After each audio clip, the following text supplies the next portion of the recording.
Gusto mo bang ma-experience yung ganito kagandang mga lugar? Na para bang pumunta ka sa 3 bansa sa loob lang ng isang araw? Na parang nakarating ka na ng Israel, ng Rome, at ng Mediterranean. At hindi mo na nga kailangan gumastos pa na malaki para sa peace of mind mo. Dahil sapat na ang isang araw para ma-experience ang lahat ng ito.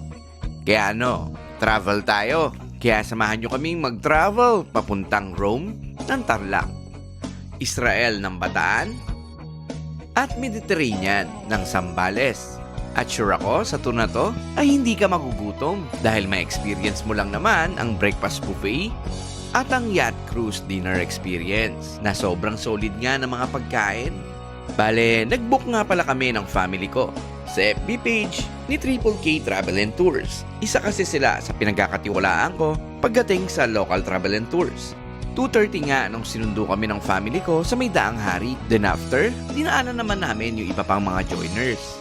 At 5:30, nag-stop over naman kami sa may Lakeshore, Pampanga para mag-snack at para mag-unat-unat. Then after, dumiretso naman kami papuntang Tarlac para sa unang destinasyon natin. So welcome to Goshen Resort of Bamban, Tarlac. Pagdating mo nga dito, ay para ka na rin nakarating sa Europe. Pagpasok mo pa nga lang, mapapastop ka na talaga. Dahil sa mga architectural designs na para bang mini Rome sa Pilipinas. Halos lahat nga ng spot dito ay napaka-instagrammable at pwede nga din kayo dito mag-swimming.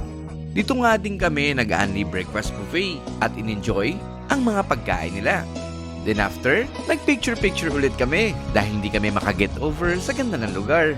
Then after, dumiretso naman kami sa second spot na pupuntahan namin.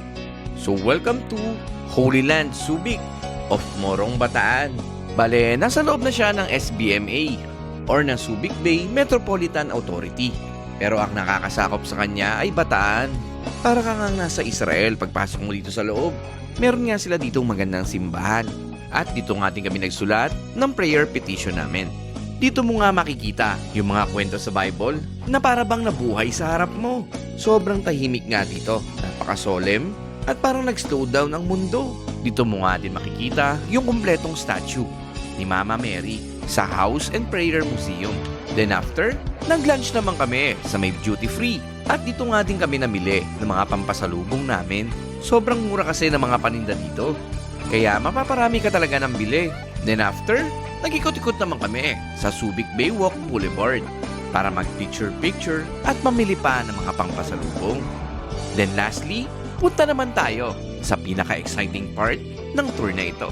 Hindi ka nga maboboard dito.